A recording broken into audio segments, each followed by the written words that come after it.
कहते हैं कि किस्मत जब करवट लेती है न तो इंसान के सबसे बड़ा तूफान भी इंसान की जिंदगी बदल देता है। और 2025 में एक ऐसी फिल्म आई है जो सिर्फ फिल्म नहीं बल्कि एक कथा है, मिराई, जहां एक आम सा इंसान टकराता है प्राचीन रहस्य से और बन जाता है उस लड़ाई का हिस्सा जिसके दांव पर है पूरी इंसानियत का भविष्य। तो चलिए दोस्तों, हम जानते हैं कि मिराई की वो ताकत जो इतिहास में भी एक नया मोड़ देने वाली है। तो आइए इस एक्सप्लेनेशन को स्टार्ट करते हैं। और वीडियो अगर अच्छा लगे तो वीडियो को लाइक करके चैनल को सब्सक्राइब जरूर कीजिएगा ताकि आपके लिए इसी तरह से फ्रेश कंटेंट हम लाते रहे। तो फिल्म की शुरुआत होती है 2050 ईसा पूर्व में, जहां हमें बताया गया इतिहास सिर्फ पत्थरों में नहीं रहस्य में छुपा होता है। सम्राट अशोक ने एक ऐसा निर्णय लिया जिसके आने वाली सदियों को हिला कर रख दिया था। कलिंग युद्ध के बाद जब खून से धरती लाल हो चुकी थी तब अशोक ने हिस्सा छोड़ दी, लेकिन उन्होंने एक और काम किया। उन्होंने 9 विद्वानों को चुना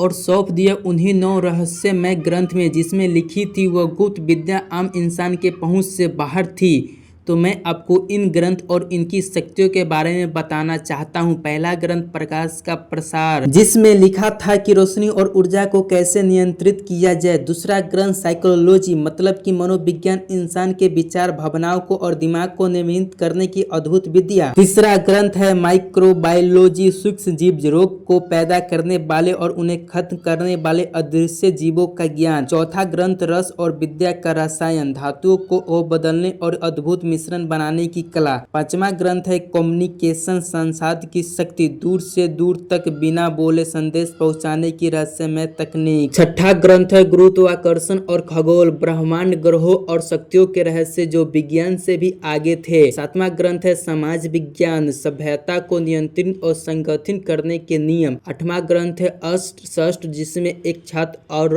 अस्त्रों के राज है जो आने वाले युग से भी आगे थे। नौवां ग्रंथ है भविष्यवाणी, आने वाले समय की झलक, घटनाएं, आपदाएं और क्रांतियों पहले ही देखी जा सकती है। तो इन सारे 9 ग्रंथों को अलग अलग देशों में अलग अलग योद्धाओं और सौंप दिए गए थे जिनकी वो आज तक रक्षा कर रहे हैं। तो अब कहानी आ जाती है सन 2000 में, जहां हम अंबिका को देख पाते हैं जो एक 9वीं ग्रंथ की रक्षा कर रही है जिसमें भविष्यवाणी और रहस्य छुपे हुए हैं। और अंबिका के अंदर भी भविष्यवाणी देखने की सारी शक्तियां और मौजूद है। और हाल ही में भी अंबिका ने ऐसा भविष्य देखा है जिसे देखकर पूरी तरह से डर गई है। दरअसल में एक काली शक्ति जो सारे ग्रंथों पर कब्जा कर लेगी और अगर ऐसा होता है तो वो इंसान बहुत ही ज्यादा शक्तिशाली हो जाएगा और उसे फिर से सिर्फ भगवान ही हरा सकते हैं। तब अंबिका ने उन 9 योद्धाओं को बुलाते हैं जो उन ग्रंथों की रक्षा कर रहे हैं। सभी लोग अपने अपने देश से यहाँ अंबिका के पास आते हैं और अंबिका उन्हें बताती है कि वह काली शक्ति आ रही है जो इन सारे ग्रंथों को कब्जा करेगी और सारे चीजों तबाह कर देगी। लेकिन ये योद्धा जो होते हैं न, वो अंबिका की बात नहीं मानते हैं और वो कहते हैं कि इन ग्रंथों के द्वारा उनसे अंदर भी बहुत सारे शक्तियां हैं और उनके द्वारा हम उस इंसान को रोक सकते हैं। लेकिन अंबिका बताती है कि मैंने तुम्हें बताया कि वो कोई संभावना नहीं है बल्कि यह हकीकत है कि अंबिका समझ चुकी थी कि योद्धा उनकी बात नहीं मानेंगे। इसीलिए वो अगस्त मुनि के मिलने के लिए कैलाश पर्वत पर जाती हैं क्योंकि उसे काली शक्ति को हराना और वहीं कोई उपाय बता सकते हैं। अंबिका दरअसल में गर्भवती है और इस स्थिति में वह कैलाश पर्वत चढ़ रही थी। एक आम इंसान भी बाहर टहल नहीं पाता और अंबिका जो है वो ऐसा स्थिति में कैलाश पर्वत चढ़ जाती है और बीच रास्ते में अंबिका अपने पेट में जो बच्चा पल रहा था अंबिका उससे भी बात करती है और वो से फाइनली अंबिका जो है वो कैलाश पर्वत पर चढ़ जाती है। अगस्त्य मुनि से मिल जाती है और उन्हें इन सारे खतरों के बारे में बताती है और अगस्त्य मुनि अंबिका को बताते हैं कि यह जो संकट आ रहा है वो इन सिर्फ 9 ग्रंथों पर नहीं बल्कि पूरा संसार पर होगा जो सिर्फ उसी इंसान को हरा सकता है जो स्त्रो युग के अस्त्र मिराई को उठा सके। और वो इंसान कोई और नहीं बल्कि तुम्हारा पेट में पल रहा अंश वही काली शक्ति से लड़ेगा। तुम्हें एक त्याग करना होगा और वो त्याग अपना ही बच्चे का ही है क्योंकि यह दृष्टि का नियम है कि त्याग के बिना, बलिदान के बिना यह संभव नहीं है। तब यहाँ हम देखते हैं कि जैसे ही अंबिका अपने बच्चे को जन्म देती है वो उसे बनारस घाट पर छोड़ देती है और अब कहानी जो है वो 24 साल आगे शिफ्ट हो जाती है। मतलब कि 2024 में मालूम चलता है कि जिस आश्रम में रहकर अंबिका वो 9वें ग्रंथ की रक्षा कर रही थी, अब 24 साल से अंबिका जो है वो इस आश्रम में वापस नहीं लौटी है। और तभी इस आश्रम के संत को मालूम चलता है कि महावीर लामा नाम का एक आदमी है जो कि इन सारे ग्रंथों पर कब्जा करते जा रहा है। इसी तरह से उसके 5-6 ग्रंथ पर कब्जा कर लिया है। अंबिका जी ने मुझे बताया था कि अगर ऐसा कुछ होता है तो वो उसके बेटे को ढूंढे और इन सब के बारे में बताए। और दूसरी तरफ हम देखते हैं कि महावीर लामा को, जो कि एक ऐसा इंसान है जो बहुत ही ज़्यादा शक्तिशाली और अब वह हर एक ग्रंथ पर कब्जा कर रहा है। उसके अंदर बहुत सारे शक्तियाँ जिनके सामने कोई भी नहीं टिक पाता है, जिसके पास एक ऐसी काली तलवार है जिसके आगे कोई टिक नहीं पाता है। और वो अब 6ठे ग्रंथ पर तरफ बढ़ता है और उसे भी अपने कब्जे में कर लेता है। तो अंबिका ने के आश्रम से एक और विवाह नाम की लड़की जो है वो अंबिका के बेटे के ढूंढने के लिए निकल पड़ती है। यहाँ विवाह के अंदर भी एक सारी शक्तियाँ हैं जो कि इंसान के दिमाग को आसानी से पढ़ सकती है। जब विवाह बनारस पहुंची तो मालूम चलता है कि दरअसल में वो अंबिका के बेटे का नाम बेदा है और वो बेदा को एक अघोरी ने पाला था। उनके द्वारा मालूम क्या चलता है कि बेदा कभी भी एक जगह पर कभी भी नहीं रुका। वो बनारस की पश्चिम बंगाल गया और वहाँ से हैदराबाद, जो लोगों को मन पढ़ते पढ़ते विवाह जो है वो उन जगह पर पहुँच जाता है जहाँ पर वेद मौजूद होता है। वेद के बारे में हमें मालूम चलता है कि वेद एक छोटा मोटा चोर है और इसी तरह से छोटी मोटी चोरियां करता रहता है। जिस तरह वो अक्सर उसकी लड़ाई भी होती है रहती है, लेकिन वेद जो है वो डरने वालों में से नहीं है और वो इन लोगों को सामना करता है और फिर आखिर में विवाह मालूम मुलाकात वेद से होती है। विवाह को डाउट था कि क्या यही इंसान है जिसे वह ढूंढ रहा है और जब विवाह वेद का मन पढ़ने की कोशिश करती है तो वो पूरी तरह से असमर्थक रहती है। और ऐसा विवाह के साथ पहली बार हुआ था कि जब वो किसी का मन नहीं पढ़ पाई हो।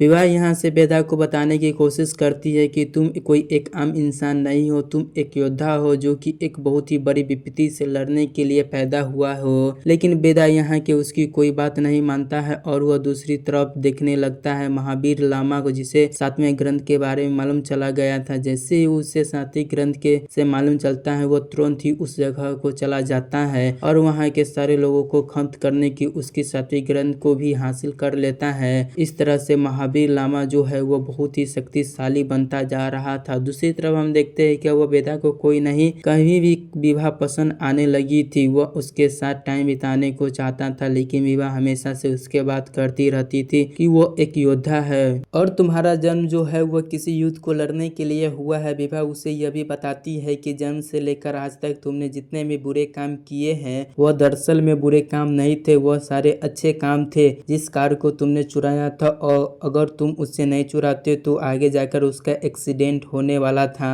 जिस बस को तुमने चुराया था वो बस जो है वो आगे खाई में गिरने वाली थी। तुम्हारा जन्म जो है वो बहुत ही खास मकसद के लिए हुआ है और तुम्हारी शक्ति के द्वारा ही मेराई तक पहुंचा जा सकता है। और विवाह यहाँ यह बेदा उसे भी ससुरी असुरी के शक्ति के बारे में बता देती है जो सभी को खत्म करना चाहती है। वह शक्ति के पहचानने के लिए तुम्हें एक विशेष मुद्रा धारण करनी होगी जिसे आंतरिक मुद्रा कहा जाता है। जैसे ही बेदा उस आंतरिक मुद्रा में जाता है तो उसे अपनी माँ की यादें आने लगती है। बेदा को अपनी माँ की बातें याद आती है। जब वह बेदा पेट में था तो माँ ने कहा था कि हम अलग जरूर हो रहे हैं लेकिन हमेशा साथ में ही रहेंगे और तुम्हारी मुलाकात एक बार फिर से होगी। तुम्हारा पहला लक्ष्य है मीराई तक पहुंचना और हमारी मुलाकात जल्द ही होगी तंत्र में। इतना बोलने के बाद यहाँ पर बेदा की आंखें खुल जाती है। उसने आंखों में आंसू थे और नाक में खून बह रहा था। वो समझ गया था कि विवाह अब तक जो भी सारी चीजें बता रही है वो बिल्कुल सच थी और अब उसे विवाह के बताए हुए रास्ते पर ही चलना होगा। और इधर दूसरी तरफ हम देखते हैं कि महावीर लामा को, जिसे 8वें ग्रंथ के बारे में मालूम चल गया था, जिस ग्रंथ की सबसे बड़ी खासियत थी कि अस्त्र शस्त्र उन लोगों के पास बहुत ही विशेष तरह के अस्त्र शस्त्र थे जिनके द्वारा वह महावीर लामा की लड़ाई तो करते हैं, लेकिन महावीर लामा के पास आकर 7वें ग्रंथ की शक्तियों थी जिस वजह से वह इन सारे अस्त्रों को खत्म करने के सभी खत्म कर देता है और उस 8वें ग्रंथ को भी हासिल कर लेता है। अब महावीर लामा को सिर्फ और सिर्फ एक ही ग्रंथ की तलाश तलाश थी, जो कि भविष्यवाणी देखना और नवे ग्रंथ को ढूंढने जिम्मेदारी महावीर लामा ने अपनी एक परछाई को दी है, जिसका नाम युका है। और युका दरअसल में 10 साल तक एक योगी मुनि बनकर रही थी, ताकि वह अंबिका के आश्रम में पहुंच सके। जैसे ही युवक उसे आश्रम में पहुंचती तो वह वहां पर पहुंचकर उसके सारे मुनियों और सारे लोगों को खत्म कर दिया था, क्योंकि उसे ग्रंथ की ही हालत में चाहिए था। दूसरी तरफ विभा को यह बात मालूम चल चुका था कि आश्रम को पूरी तरह से तबाह कर दिया गया है और जो लोग उसके अपने थे वह सारे लोग खत्म कर दिया गया था। अब विभा को जिंदगी में ऐसा कोई इंसान नहीं था जिसे वो अपना कह सके, सिर्फ और सिर्फ वेदा के अलावा। लेकिन अब युका को विवाह के बारे में भी मालूम चल गया था कि आखिरकार विवाह कहाँ मौजूद है, और वह वहां पहुंचकर बहुत सारे लोगों को अकेले ही खत्म कर देती है। तब तक विवाह को जो वेदा को बता देती है कि अब बहुत ही बड़ा संकट जो है वो हमारे नजदीक आ रहा है। आश्रम को पूरी तरह से खत्म कर दिया गया और वहाँ के सारे लोगों को भी, अब मेरी इस दुनिया में तुम्हारे अलावा कोई नहीं है, मेरा भी एक नहीं है बच्चा है कि तभी हम देखते हैं कि युका को जो है वो अपने बहुत सारे लोगों को लेकर विवाह के पास पहुंच जाती है। लेकिन उसके सामने वेदा खड़ा हुआ था। वेदा यहाँ बहुत सारे लोगों के लड़का था, बहुत सारे लोगों को मारता पीटता है, लेकिन वो युका नहीं हरा पाया क्योंकि युका बहुत ही शक्तिशाली है। अब ये युका जो है वो वेदा को घायल करके विवाह के अपने साथ ले जाती है। तो विवाह को जाने के बाद वेदा के पास सिर्फ एक ही रास्ता था कि, और जो वह रास्ता था कि आंतरिक मुद्दा पर वह आंतरिक मुद्दे को बैठता है और उसे सारे रास्ते जो है वो याद आने लगते हैं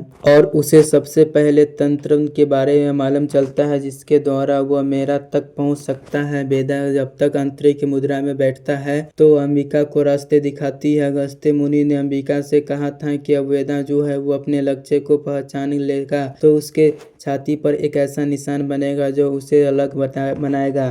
तो वेदा की छाती पर जो निशान बना था वो दरअसल में एक मैप भी था और उस मैप के द्वारा मीराई तक पहुंचने का रास्ता ढूंढ लेता है। वेदा यहाँ से निकलता है इंडिया का सबसे आखिरी गांव कैलाश पर्वत की ओर। लेकिन वहाँ के लोग बहुत वेदा को कहते हैं कि पिछले 300 सालों में यहाँ से जो भी आगे गया है वो कभी भी वापस नहीं लौटा है। लेकिन वेदा उनकी बात नहीं मानता है और वो अकेले ही आगे जाता है और कैलाश पर्वत बहुत ही नजदीकी पहुँच जाता है। और वेदा की हालत पतली हो चुकी थी, लेकिन आखिरकार वो मीराई तक पहुँच चुका था। जैसे ही उसके नीचे आ रहा था तभी वेदा को ऊपर जटायु के द्वारा आक्रमण होता है। दरअसल में जटायु जो है उसकी मीराई की सालों से रक्षा कर रहा था। जटायु ने यहाँ वेदा को रोकने की काफी कोशिश की, लेकिन वेदा को पहले से ही पता था कि जटायु को मारना नहीं है, बस उसे उसके माथे पर हाथ लगाना है, जिसकी वह पहचान जाएंगे कि वह यहाँ एक लक्ष्य को लेकर आया है। आखिर में वेदा जो है वो उस अस्त्र को हासिल कर लेता है, लेकिन जब तक वह वेदा को उस अस्त्र के बारे में मालूम नहीं चलेगा तब तक वह एक लाठी के समान है। लेकिन जब उस जगह से वेदा को वो वापस लौटा तो लोग जो है उसे भगवान की तरह पूजने लगे थे, क्योंकि वो 3 सालों के बाद यहाँ से कोई वापस लौटा पाया है। और फिर इसी गांव में एक वेदा की मुलाकात होती है अगस्त्य मुनि से। अगस्त्य मुनि के बारे में तो वेदा कुछ नहीं जानता है, इसीलिए अगस्त्य मुनि उससे कहते हैं कि तुम एक काम करो, तुम मुझे एजी कहकर बुलाओ। तो एजी यहाँ ऊपर वेदा को बहुत सारे बातें बताती है कि इस अस्त्र के बारे में और त्रेता युग के रामायण के बारे में भी बहुत सारे ऐसी चीज़ों बताते हैं जो कि आगे चलकर वेदा के काम आने वाली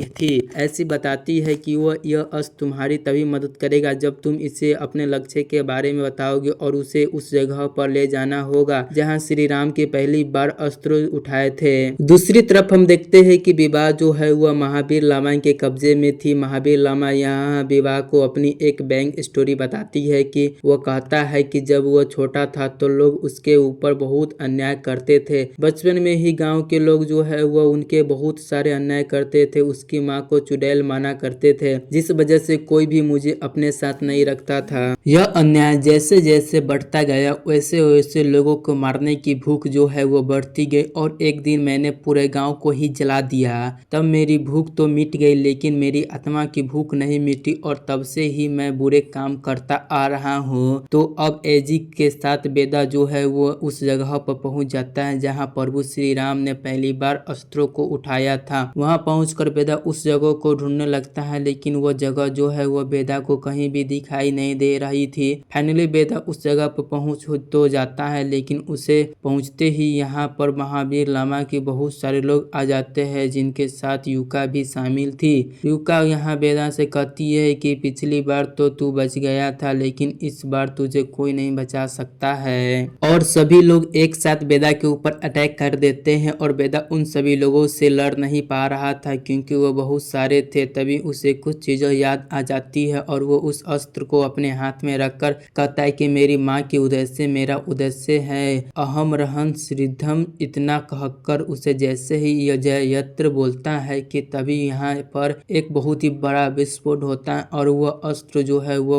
सचमुच एक शक्तिशाली अस्त्र के रूप में बदल गया था। उस अस्त्र की एक मार से लोगों की जान तक चली जाती थी, जिस वजह से अब यहाँ पर बेदा जो है वो लोगों को बहुत ही आराम से मार डालता है। यहाँ तक कि आखिर में बेदा की युका ने को भी जान से मार दिया था। तभी हम देखते हैं कि युका ने विवाह को घायल कर दिया था। उसकी हालत जो है वो बहुत खराब हो चुकी थी, लेकिन जैसे ही विवाह के हाथ में वस्त्र आ गया विवाह जो है वो पूरी तरह से ठीक हो गई। यह देखकर बेदा समझ गया था कि यह जो है वो कोई मामूली अस्त्र नहीं है, यह बहुत ही शक्तिशाली है। जो आगे मालूम चलता है कि विवाह को भी उस 9वें ग्रंथ के बारे में मालूम नहीं है कि वह कहाँ है, लेकिन यहाँ पर बेदा को याद आता है कि वह 9वें ग्रंथ के अंदर ढूंढता है तो उस जगह पर जाना होगा जहाँ पर पहला ग्रंथ रखा गया था, मतलब कि एक कामाख्या में जहाँ पर अघोरी लोग रहते हैं उनके अंदर बहुत ही अलग तरह से तांत्रिक वाली शक्तियाँ होती है। जो लोग कामयाब पहुंच जाते हैं, लेकिन जो अघोरी बाबा से नहीं मिल पा रहे थे क्योंकि यहाँ पर बहुत ज्यादा रिस्कोटी थी लेकिन हमारा हीरो सीधा अघोरी बाबा के पास पहुंच जाता है। जैसे अघोरी बाबा बेदा को देखते हैं तो वह कहते हैं कि इस विपरीत से लड़ने वाला सिर्फ एक ही इंसान होगा जिसके हाथ में यह मेरा होगी, वह इंसान तुम हो और तुम अंबिका के बेटे हो। इससे पहले अघोरी बाबा जो है वह बेदा को एक फ्लैशबैक की कहानी सुनाते हैं, जो कहते हैं कि कामाख्या में बहुत सारे लोग थे जो कि काले जादू को मानते थे और वो इन शक्तियों से अच्छे खासे स्वरूप भी थे, लेकिन मैं उन सबसे आगे था। एक दिन जब एक गांव पूरी तरह से जल रहा था तो उस गांव से बाहर मैंने एक बच्चे को देखा। मैं उस बच्चे को बहुत ही डरा हुआ देखा तो मैंने उस कामाख्या को लेकर आया और वहां लाने के बाद मैंने उसी अपनी शक्ति दिखाई और उसके अंदर भी एक बहुत ही बड़ी सारी शक्तियां तांत्रिक आ चुकी थी और वह सारी चीजों पर रहा था जो हम कर पा रहे थे। और वो वक्त आ गया जब पहले ग्रंथ की सुरक्षा के लिए किसी इंसान को चुना जाता था और मेरा बेटा भी था जो कि बहुत सारे शक्तिशाली था।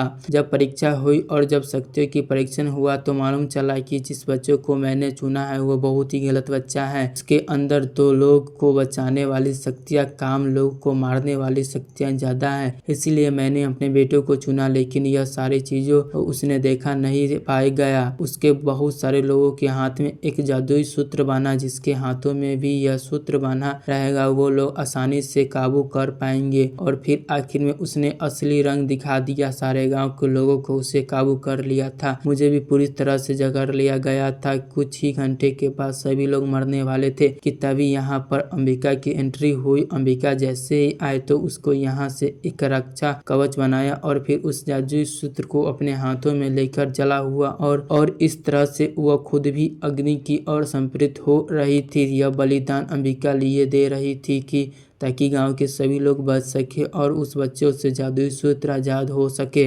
लेकिन यहीं पर अंबिका ने अघोरी बाबा को उस बच्चे के भविष्य बता दिया था कि यह जो बच्चा है न आगे जाकर चलकर सारे ग्रंथों को कब्जा करेगा, लेकिन जैसे ही इसकी नजर चौथे ग्रंथ पर पड़ेगी तो इसका विनाश निश्चित है। यह सुनकर यहाँ से वो लड़का भाग गया और वो कोई और नहीं बल्कि महावीर रामा था, जो खुद को अग्नि में संपृक्त करने के बाद गाँव के सभी लोगों को जान बच गई थी और तब से यही इस गांव में एक दिव्य ज्योति जल रही है जो कि अंबिका के रूप में है। तो बेदा दिव्य ज्योति के सामने खड़ा हुआ था और वो दिव्य ज्योति के सामने कहता है कि संकल्प लेने के लिए तुमने अपने बेटे को त्याग दिया, समूह को बचाने के लिए तुमने अपने आप को त्याग दिया। यह बलिदान जो है इस तरह से व्यर्थ नहीं जाएगा। जो शपथ लेता है कि यह सारे ग्रंथों को योगी स्थान पर उनकी जगह पर पहुंचा कर रहेगा और फिर आंतरिक मुद्रा के द्वारा वो उस जगह पर पहुंच जाता है जहां पर उस 9वें ग्रंथ को रखा गया था। उस 9वें ग्रंथ को निकालता है और उसे योगी के स्थान तक ले जाने की कोशिश करता है, लेकिन तभी बीच रास्ते में उसका मुलाकात होती है महावीर लांबा से।